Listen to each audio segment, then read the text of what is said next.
Hey gang, Raven the Devil here from the home console, if you will. My workspace, one of them, anyways. And thank you for joining me for my first official talking to you video. Well, hopefully this goes well. This is take two. Anyways, thanks for coming and checking out the channel. I'm Raven the Devil. For those of you that don't know, I, for almost 20 years, was an online media DJ, as well as crossing over in 2005 to terrestrial radio and doing a talk show in 2008 as a co-host on the Real Radio Show. But I was the host of the Vault of Metal for almost 20 years, and now I'm dipping my toe into the podcasting world. I said I'd never do it, but here I am. And as you can see behind me, I'm getting ready for the trials and tribulations that we all face in the world in our day-to-day lives, as in getting ready to leave the house today. And because I'm hurt, one of the things I do is I game. So I've been thinking about what would I, for my first official video, want to talk about today. And so this is a perfect example. No, not gaming, though I've been around with games and the internet and computers since 1200 baud was fast and BBSs were the best place to find things. So that dates me a little bit, I guess. But needless to say, I'm leaving this a little blurred out, a little privacy in my own life, if you will. But if you can figure out the game, we'll do some stuff for it eventually. But the hero's journey. Oh, and by the way, since I've talked long enough according to the rules I've seen people do the like, share, subscribe thing if you think what I'm doing is worth anything. Anyways, that being said, the hero's journey. In our lives, every day, we got to get up and go to work, and the futility of life gets to us a lot, especially lately online, especially. Everybody seems to not be having a good day, and I know where I'm at most of my days. I talk to people all the time, they're worried about the future, they're worried about their lives, they're worried about the defining moments in each of their days, and the hero's journey is kind of what I want to talk about today. And we're the hero of our own stories, so to use a hero's journey, it is pretty accurate. We live our own story. Even if we live in a community and surrounded by people, community is what this is all about. And I know I move a lot because of chronic pain. But community is what this is about. And so the hero's journey. What are the moments that define a person in their lives? We all can think of some, off the top of our head, you might say your wedding, the birth of your child, a promotion at work, a cool gig. A friend of mine just got a singing gig with one of what should be the fifth of the 5 Bay Area thrash bands of the 80s, and more power to him. I couldn't be more happy for him. But, that made me think about the hero's journey. What was my hero's journey? What were the moments in my life that defined me? You could say when I got married. You could say the birth of my child. You could say the death of my father. My father's older sister just passed away at the glorious age of 95, almost 96. I want a life like that, rich, full family, surrounded by loved ones, even though she went in her sleep peacefully like she wanted. The point is, she lived a full life and had one. And a lot of us self-sabotage, and I am the king of self-sabotage. I am. I've done it to my career. I've done it to my life. I've done it to my health. And we'll talk about some of those in the course of these things that I intend to talk about. But the main defining moment happened in 1987. The year before my gastric bypass. Yeah, I volunteered for that too. And in April of 1987, I was coming home from a concert at the Metro in Richmond, Virginia, where The Exploited played. A friend of mine, and I'm going to tread carefully now because of the language police, a friend of mine tried to self-harm and ended up in the hospital. And her favorite band was The Exploited. And myself and some friends went to the show, talked to the band, and the singer went to see her. I, on the other hand, had to go home because of the zero visibility downpour, and me being a newly minted within the year driver, I did not want to drive in the rain. So I was taking the long way home and trying to be careful. And driving down Midlothian Turnpike, coming from Richmond into Chesterfield. I was coming up on Cloverleaf Mall. I was driving in the far right-hand lane. The speed limit was 45. I was going 35 because I couldn't see the front end of my car, let alone 5 feet in front. When I heard, I immediately pulled over the side, stopped less than 50 feet from the impact, and I get out of my car and I look down and I see a human take his last breath.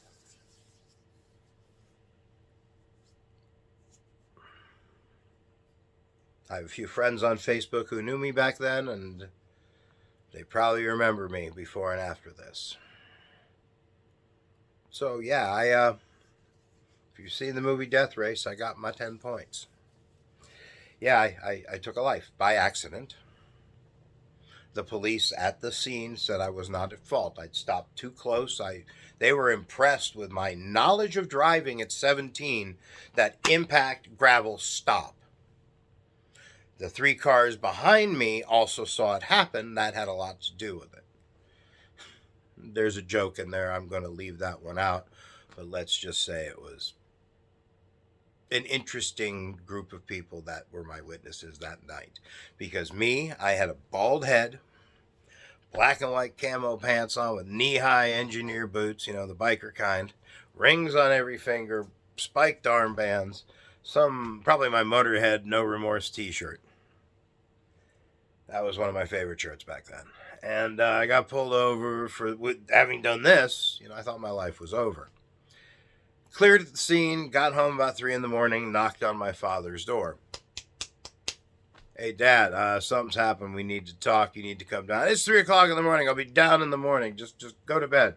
Dad, I killed somebody, and I'm going to start drinking your Chivas Regal, and I'll wait till you get up. And he said, I'll be down in 5 minutes. And we talked, and, well, like I said, the police at the scene said I wasn't at fault. And it went away until I saw, about a week later, his obituary, and it was just his name, the fact that he had 2 kids, and that was it. And at 17, my family will tell you, get over it, snap out of it. You weren't at fault. You were, you're fine. But I'm not, because I was responsible for that. Even if I was found not to be at fault because it turned out he had been doing it all night, stepping in front of cars, and I just was the one that drew the unlucky number, that's not the point. I still was holding the wheel. I still felt to blame. And I know my family won't like to hear this, and a lot of people that care about me aren't going to like to hear this, but that was the moment that I became self-destructive. That was the moment I started to try and take my own self out of the human race. And that was a 7-time, over 30-year attempt, including during and after my successes with the radio show. I've dealt with alcoholism since that day, 1987 till just about 10 years ago. I was an alcoholic most of my life. Most of my successes and most of the really cool stuff I don't talk about because I don't remember enough of it to be sure. But that's my problem. That's my fault. See, when I got clean, I used rational recovery. I'm to blame for every bad thing I've ever done. In a way, these videos are part of my atonement for the bad things in my life that I've done. I can't necessarily apologize to those that aren't here. And I can't apologize to those who aren't going to believe it. So I just got to keep going. And that's the point. It's the hero's journey. I've been knocked down. And what did I do with it? Well, I fought with my family. I moved out. Left home, and I got a van, and I went to Connecticut, then I went to Texas, and in that time I met and went on the road with bands like Indestroy and Liegelord. Went to Texas and met bands like Pantera, Hellstar, King's X. Those are all Houston area. Just those guys being there, living in Richmond. Dave Brockie of Gwar, I met him in 86, 87. He talked me out of a moment. I've never told that one publicly before. But it's true. And this hatred of myself, because I asked myself, why me, not him? And just not even a paragraph in the paper. I mean, I understand now words and money and all that were a thing, but at 17, none of that registered. And when they took my stomach for the bypass, I had to see a therapist for a year. I hit someone with my car and he dies. At least you didn't go to jail, son. That messed me up. It took me 30 years to forgive myself for that. It took me destructiveness. There was never a drug I didn't try and never a drug I didn't like. And now I just use my medical marijuana card to help me fight pain because I don't take anything for pain. I don't do anything anymore like that. You know, I just have my medical marijuana card. I believe in it. I believe in the goodness of that product. But this moment defined who I became, this angry human being that was bitter about being alive. And I became hateful of my own success. My own self-sabotage was tied to the fact what made me better in the lottery of life that I lived and he didn't. It's a selfish thought. It really is. Life and death are selfish. We all are going to go both of these directions. We're going to live our life and then we will leave it. And so our mortality is what we're afraid to lose. And I realized through all of this over the year, this journey that I've been on, the hero's journey. We don't read the book or watch the movie to see the guy get right to the end and succeed.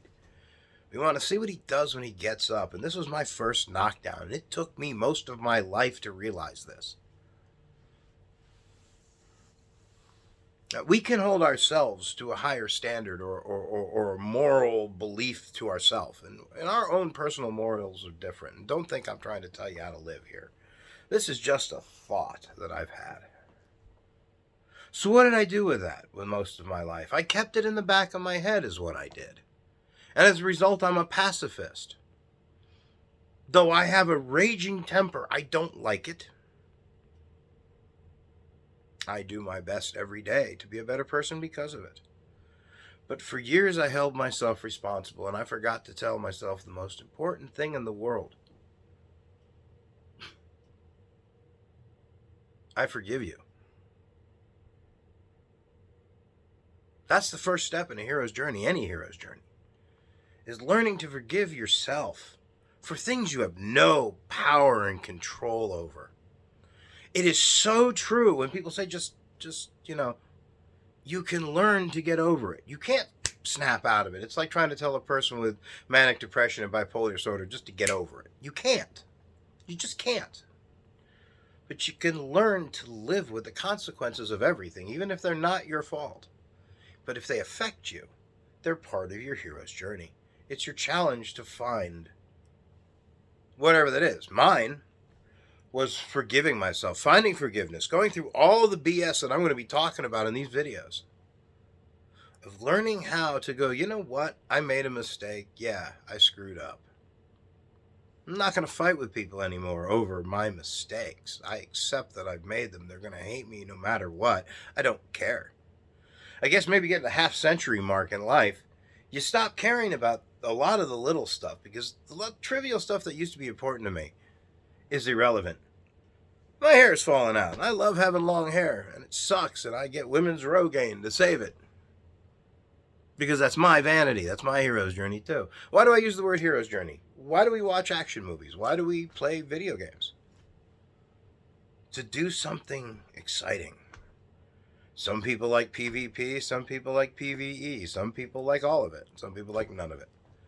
Some people read books, some people go out and shoot guns, some people go sailing, some people climb rocks. A lot of stuff there I listed I wish I could do. A lot of stuff I wish I could still do, like skiing and sailing. With the destroyed back, the nerve damage that I have and live with, chronic pain, this is where I go. But it makes me happy. And happiness is part of that journey too. So, ultimately, why am I talking about this? I penalized myself and I sacrificed so many good people and so many great opportunities because I could not tell myself, I forgive you. But once I realized that the only person stopping me from my successes was me, and viewing what success is different to each individual. Some people it's fame, some people it's money, some people it's all of the above. Me, it's none of this anymore. I've learned in my journey that I didn't want to be famous.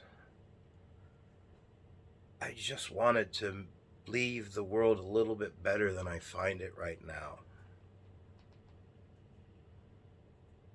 It's all about community and people, and it's how we impact one another. And I'm still trying to figure out what I'm going to do with this channel and with these stories. But I'm going to tell them because you never know. It might help somebody someday. And that's the ultimate goal here. No longer am I going to be 350 pounds of piss the F off. That's my private life. Now, I'm going to try to be the devil you know. Raven Dave signing out. I'll be back in a little while.